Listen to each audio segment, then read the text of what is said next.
Hello दोस्तों, उम्मीद है आप सब बढ़िया होंगे। तो today we are going to start actually how machine yesterday we learned how machine what is machine learning, and today we are going to start how machine learning how machine actually learn। तो आज की video हम start करते हैं। और आज की video start करने से पहले हम डे 1 को एक बार थोड़ा सा रिकैप करते हैं, सो दैट हम इस फ्लो में दोबारा अब कंटिन्यू कर पाएँ। हमने डे 1 में ये सीखा था कि कंप्यूटर डायरेक्टली किसी भी इमेज को प्रोसेस नहीं करता। लाइक हम अगर डॉग का इमेज देते हैं, कैट का इमेज देते हैं, कोई ह्यूमन का इमेज देते हैं, कोई स्माइल फेस देते हैं, तो कंप्यूटर डायरेक्ट उसको प्रोसेस नहीं करता। कंप्यूटर समझता है सिग्नल्स की भाषा, इलेक्ट्रिक सिग्नल्स की भाषा, नंबर की भाषा, 0-1 के फॉर्म में। उसके बाद हमने ये देखा था कि हमारे जो इंटेलिजेंस है, आर्टिफिशियल इंटेलिजेंस में जो इंटेलिजेंस आता है वो 7 स्टेप पाइपलाइन प्रोसेस है। उसमें हमारा पहले हम ऑब्ज़र्व करते हैं किसी भी टास्क को, फिर उससे लर्न करते हैं उस ऑब्जर्वेशन से। उस लर्निंग के बाद हम अंडरस्टैंड करते हैं, फिर उस अंडरस्टैंडिंग जो हमारे लर्न करके जो हमारी अंडरस्टैंडिंग बनी उससे को हम रीजनिंग करते हैं कि उस प्रोसेस को हम कैसे एग्जीक्यूट कर सकते हैं। फिर हम एक डिसीजन लेते हैं और फिर उस डिसीजन लेने के बाद उस टास्क को रिजॉल्व करने के लिए स्टेप्स लेते हैं। फिर जब वो टास्क सॉल्व हो जाता है तो हम इसको इम्प्रूवमेंट की तरफ जाते हैं। उसके बाद हमने ये देखा था कि जो भी हमारे आज LLM अवेलेबल हैं, लाइक चैट GPT हो गया, क्लॉड हो गया, जेमिनी हो गया, ये वो AI नहीं है, वो एक टूल है जो AI का यूज़ करके ये बने हुए टूल्स हैं। लाइक इंस्टाग्राम, फेसबुक, व्हाट्सअप, ये कोई इंटरनेट नहीं है, ये इंटरनेट के ऊपर कुछ प्रोडक्ट्स हैं जिनका हम यूज़ करते हैं। उसके बाद हम इस डे 2 को रिकैप करते हैं थोड़ा सा। अब डे 2 में हमने सीखा था कि मशीन लर्निंग क्या होता है, मशीन किस तरीके से लर्न करता है किसी भी चीज़ को। अब अगर हमने एक डॉग को एनालाइज़ करना है, डॉग की फ़ोटो को एनालाइज़ करना है कि ये डॉग है, मतलब मशीन कैसे बताए कि ये जो फ़ोटो है ये डॉग की है, तो हम उसको क्या करते हैं, डॉग के फीचर्स बताते हैं, बहुत सारे डॉग के इमेजेस देते हैं। उस डॉग के इमेज को एनालाइज करता है, फिर वो हमको बताता है अगली फ़ोटो देने के बाद कि ये डॉग है।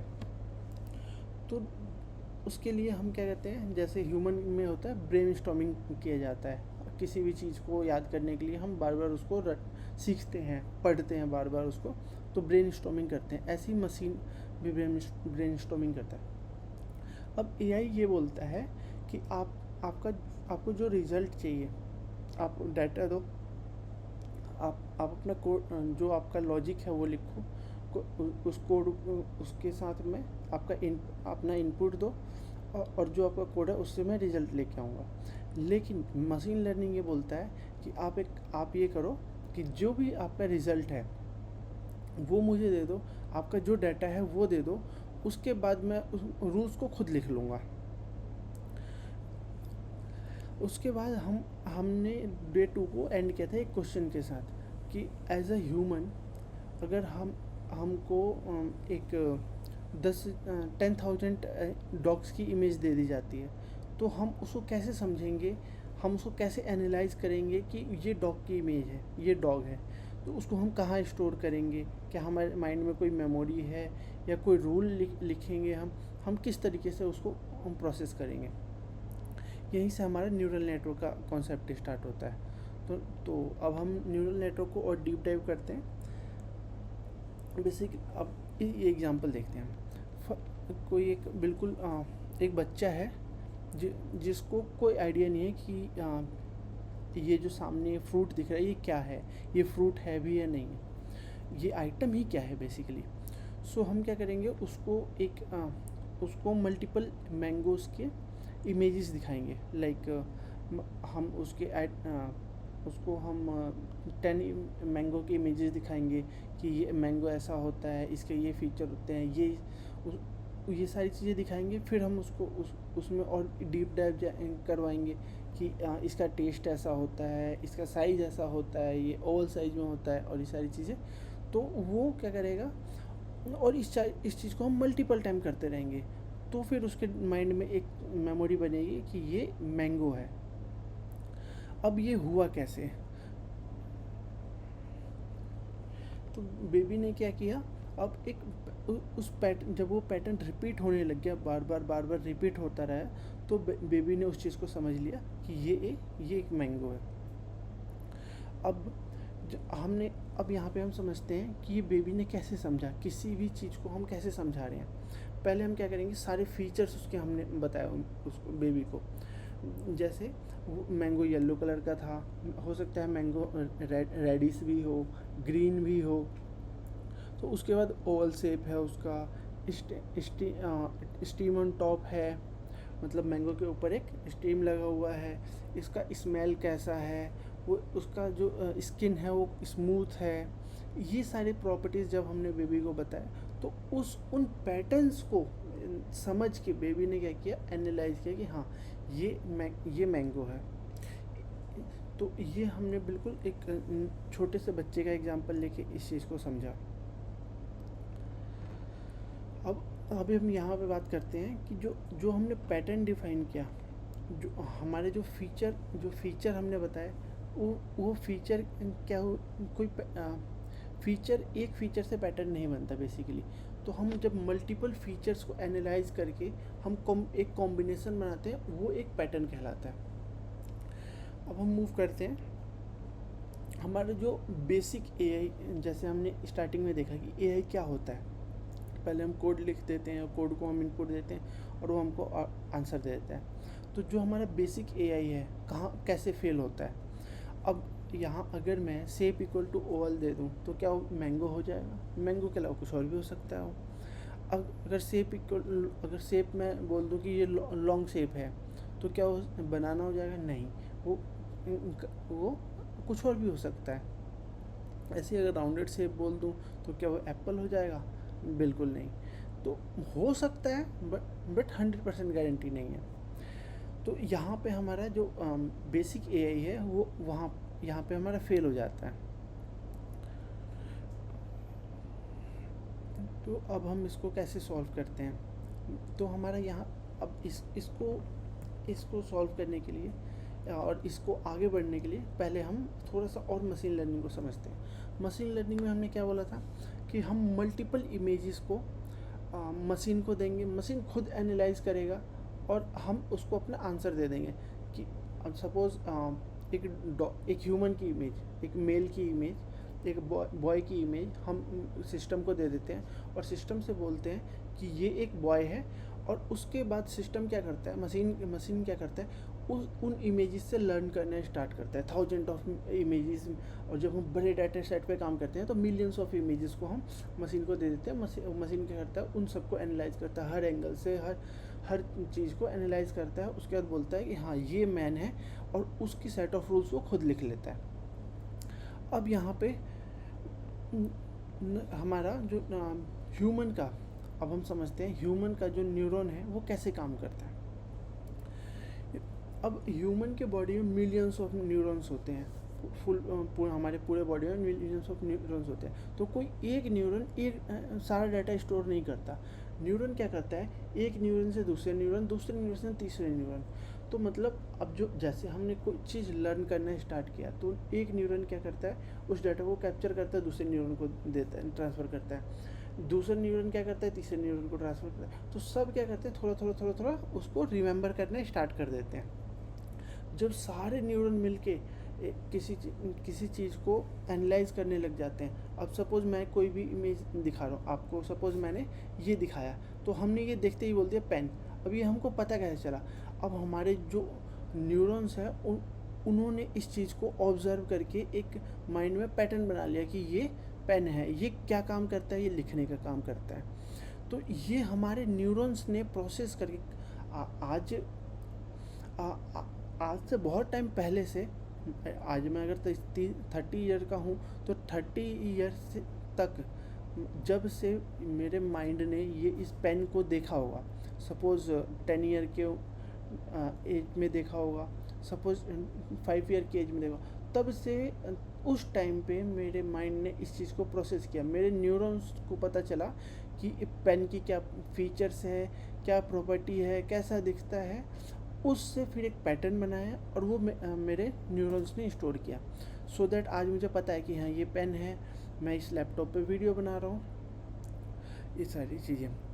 अब हम यहाँ पे वही हमने लिखा हुआ है कि न्यूरॉन जो है ह्यूमन ब्रेन में 86 बिलियन न्यूरॉन्स होते हैं और 1000 ऑफ न्यूरॉन एक न्यूरॉन से कनेक्ट होता है, मतलब एक न्यूरॉन 1000 ऑफ न्यूरॉन से कनेक्ट होता है और उसके ऐसे ही चैन चलती जाती है पूरी बॉडी में हमारे। इसी तरीके से हमारे पूरी बॉडी में न्यूरॉन्स का नेटवर्क होता है जो इस चीज़ को एनालाइज करता है। अब इस इमेज में देखते हैं, न्यूरॉन ए है, न्यूरॉन बी, न्यूरॉन सी, न्यूरॉन डी। अब ये सारे मिलके ब्रेन का काम करते हैं और ब्रेन उसको एनालाइज करता है, एनालाइज करके हमें आउटपुट दे देता है। अब हम बात करते हैं आर्टिफिशियल न्यूरॉन। अभी हमने बात किया ह्यूमन न्यूरॉन के बारे में कि ह्यूमन की बॉडी में कैसे काम करता है, तो अब हम आते हैं आर्टिफिशियल न्यूरॉन। मतलब अब हम क्या करेंगे, जो न्यूरॉन हमारे बॉडी में है उस न्यूरॉन को हम आर्टिफिशियली खुद डिज़ाइन करने की कोशिश करेंगे। तो अब आर्टिफिशियल न्यूरॉन हम कैसे बनाएंगे, हम एनालाइज करेंगे पहले अपने आप से। हमको क्या हुआ, पहले इसका इनपुट मिला था कि ये पेन है, पेन की प्रॉपर्टीज़ हमें पता चली थी, तो हम पहले इनपुट देंगे। अब इनपुट देने के बाद कौन से प्रॉपर्टी का क्या वेटेज है, मतलब कौन से फीचर। अब अगर हम मैंगो की बात कर रहे थे तो मैंगो में क्या था, ओवल शेप था, येलो था, कलर उसका येलो भी आता है, ग्रीन भी आता है, रेड भी आता है। तो कौन से फीचर के कितने वेटेज है, वेटेज की बात हम नेक्स्ट में करेंगे। अभी के लिए हम सब समझते हैं इसको। उस वेटेज पे हम उसको एक स्कोर देते हैं। स्कोर देने का मतलब जो भी हमारा इनपुट होगा इनटू वेटेज, तो उसका हमारा एक स्कोर बनेगा और फिर उस वेटेज के अकॉर्डिंग वो आइटम, वो ऑब्जेक्ट क्या चीज़ है, वो आर्टिफिशियल न्यूरल नेटवर्क क्या करेगा, उसको बताया है कि हाँ ये आउटपुट है हमारा। अब एक एग्जांपल लेते हैं, जैसे हमने मैंगो का लिया, मैंगो येलो कलर का, तो मैंगो रेड भी हो सकता है, तो इसकी वेटेज कम है। वेटेज कम है तो इसको हमने दिया 0.2 वेटेज। प्लस ओवल शेप का, मैंगो हमेशा ओवल शेप का होता है, लॉन्ग नहीं हो सकता, राउंडेड नहीं, सर्कुलर नहीं हो सकता, ओवल शेप का होता है, तो इसका वेटेज हमने ज़्यादा दिया। वेटेज कैसे निकालते हैं हम बाद में देखेंगे।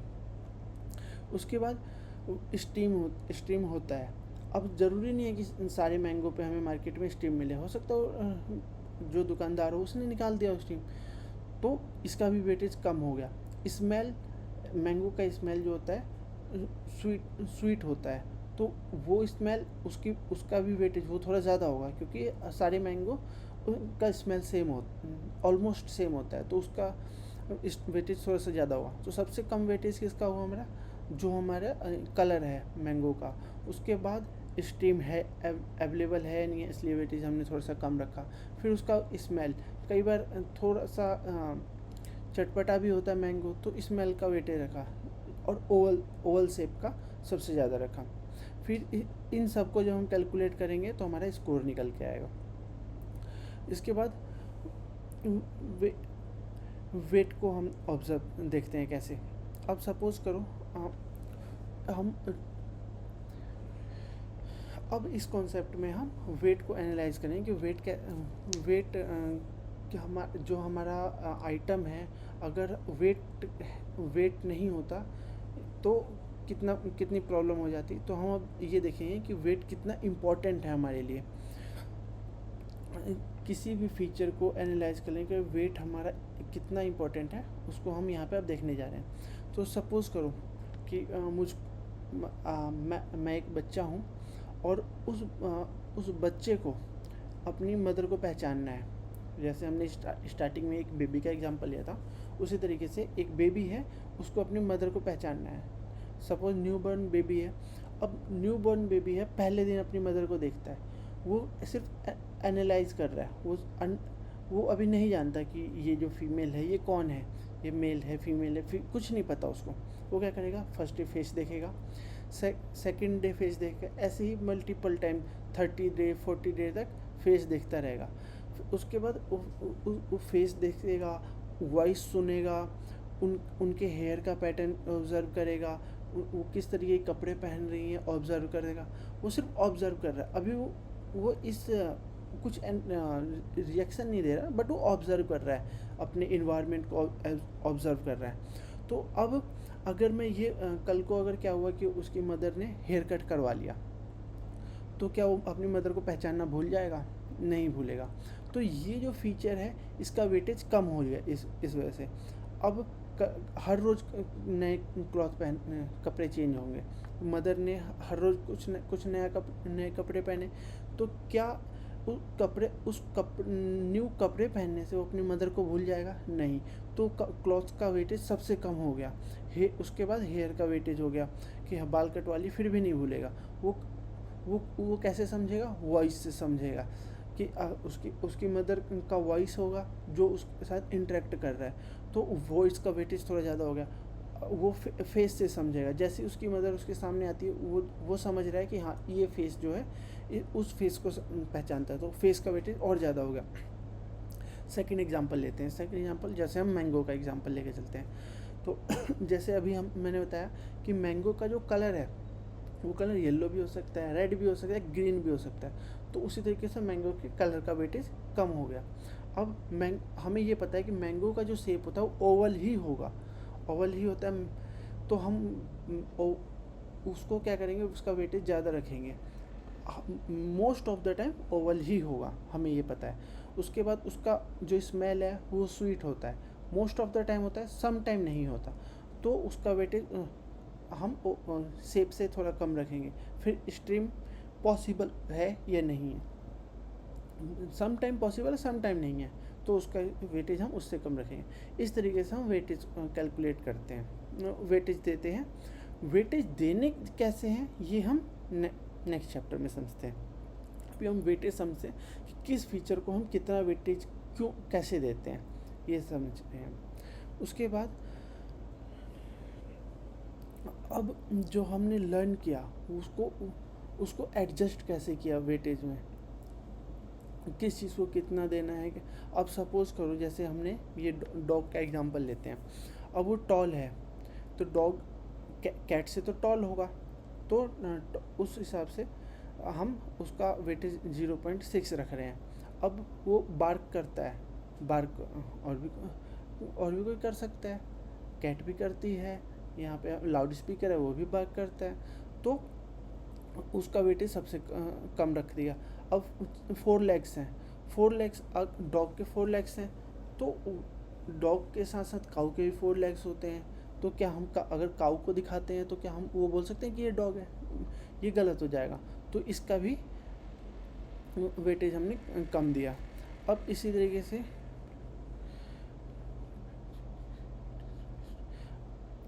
से हमने कैट के लिए किया। कैट टॉल होती है? नहीं, वो स्मॉल होती है, तो टॉल का वेटेज हमने कम कर दिया यहाँ पे। कैट बार्क करती है? हाँ करती है, तो यहाँ पे कम वेटेज था, तो बार्क करती है तो हमने उसको बढ़ा दिया वेटेज को। 4 लेग्स होते हैं, 4 लेग्स इसके भी होते हैं, इसके भी होते हैं, तो सेम वेटेज है।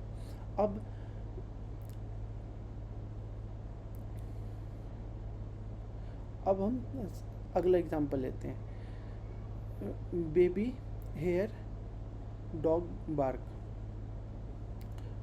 तो इसमें हम क्या बोलते हैं कि अब ये टॉल हुआ, टॉल तो मतलब टॉल होगा बट उतना टॉल नहीं होगा, तो हम इसका वेटेज उतना ही जितना कैट का है उतना ही रखेंगे। अब ये बार्क करेगा? हाँ करेगा, तो हम इसका वेटेज फिर उस कैट के वेटेज से थोड़ा सा बढ़ा देंगे। 4 लेग्स हैं, 4 लेग्स भी होंगे, तो उसका वेटेज भी हम थोड़ा सा बढ़ा देंगे। तो इस तरीके से हम इस चीज़ को हर फीचर के अकॉर्डिंग वेटेज को डिफाइन करते हैं, और फिर उस वेटेज के अकॉर्डिंग हमारा जो न्यूरल है वो समझता है कि हाँ ये चीज़ इसकी वेटेज इतनी है, और इससे जो फीचर बन के आएगा वो ये आउटपुट देगा। अब सपोज़ करते हैं कि हम एक आप एक एचआर हो और एक कैंडिडेट का रिज्यूम आता है आपके पास। कैंडिडेट का रिज्यूम आया, उसका एक्सपीरियंस 8 ईयर हुआ, 8 ईयर है, कम्युनिकेशन पुअर है। अब इसको हमें एनालाइज करना है कि इसको हम क्या वेटेज देंगे, इसको हायर करना है या नहीं करना। और उसके बाद डीएसए स्किल उसका एक्सीलेंट है, सिस्टम डिज़ाइन एक्सीलेंट है, डिग्री एवरेज है, डिग्री एवरेज कॉलेज से। तो एज अ एचआर आप क्या एनालाइज करोगे? पहली चीज़ एक्सपीरियंस 8 ईयर, बहुत अच्छा एक्सपीरियंस है आईटी इंडस्ट्री में, तो हम क्या करेंगे, उसका वेटेज हाई रखेंगे एक्सपीरियंस का। अब डीएसए उसका काफ़ी अच्छा है, तो डीएसए का भी एक्सपीरियंस, डीएसए का भी वेटेज हाई रहेगा। अकॉर्डिंगली सिस्टम डिज़ाइन भी एक्सीलेंट है, तो सिस्टम डिज़ाइन भी एक्सीलेंट रखेंगे। अब कम्युनिकेशन थोड़ा सा पुअर है, तो वी कैन अंडरस्टैंड कि जब हम उसके साथ काम करना स्टार्ट करेंगे, हमारी टीम में काम करेगा, हम लोग उसके साथ इंटरेक्ट करेंगे, तो डे बाय डे उसका कम्युनिकेशन अच्छा हो सकता है, तो हम इसका वेटेज थोड़ा सा कम रखेंगे कि हाँ कम्युनिकेशन वी कैन मैनेज। बाकी डिग्री, अब इस केस में उसका एक्सपीरियंस बहुत अच्छा है, डीएसए अच्छा है, उसका सिस्टम डिज़ाइन काफ़ी अच्छा है, तो उस पर्सन ने अपने ऊपर काम किया और काफ़ी अच्छा अपने आप को डेवलप कर लिया। तो अब यहाँ इस केस में हम डिग्री को नेगलेक्ट भी कर सकते हैं। अच्छा कॉलेज नहीं है कोई बात नहीं, बट डिग्री बहुत अच्छी है उसकी, बट एक्सपीरियंस और उसका नॉलेज काफ़ी अच्छा है, तो हम इसको हायर कर सकते हैं। तो ये गेम हुआ वेटेज का, हमने किस चीज़ को कितना वेटेज देना है। अगर हम ये बोलते कि 8 ईयर एक्सपीरियंस है, डीएसए भी अच्छा है, सिस्टम डिज़ाइन भी अच्छा है, बट डिग्री अच्छे कॉलेज का नहीं है, इस वजह से हम उसको रिजेक्ट कर देते हैं, तो ये फेयर गेम नहीं होता। क्योंकि डिग्री उसने जब 8 साल पहले किया था, बट आज जो वो एक प्रोडक्ट बना हुआ है वो अपने स्किल पे बना हुआ है, तो हम उसके स्किल को ऑब्जर्व कर रहे हैं। अब हम ये देखते हैं कि कंप्लीट जो लर्निंग का जो फ्लो होता है, कंप्लीट फ्लो वो कैसे काम करता है। पहले ह्यूमन ब्रेन है, उसके बाद बायोलॉजिकल न्यूरॉन, उसके बाद साइंस से इंस्पायर, फिर हमने आर्टिफिशियल न्यूरॉन बनाया, फिर आर्टिफिशियल न्यूरॉन बनाने के लिए हमने क्या किया, फीचर को वेटेज दिया, वेटेज देने के बाद हमने प्रेडिक्शन उस वेटेज को हमने हर फीचर को वेटेज दे दिया। उसके बाद हमारा आउटपुट आता है, आउटपुट में हमें क्या क्या मिलता है, या तो हमें बेटर प्रेडिक्शन मिलेगा, अब फिर हमको उसके बाद हो सकता है हमें वेटेज को अपडेट करना पड़े, उसमें हो सकता है हमें एरर भी मिले और फिर हमें प्रेडिक्शन मिले। तो ये जो हमारा फ्लो है ये 100% एक्यूरेट नहीं होता।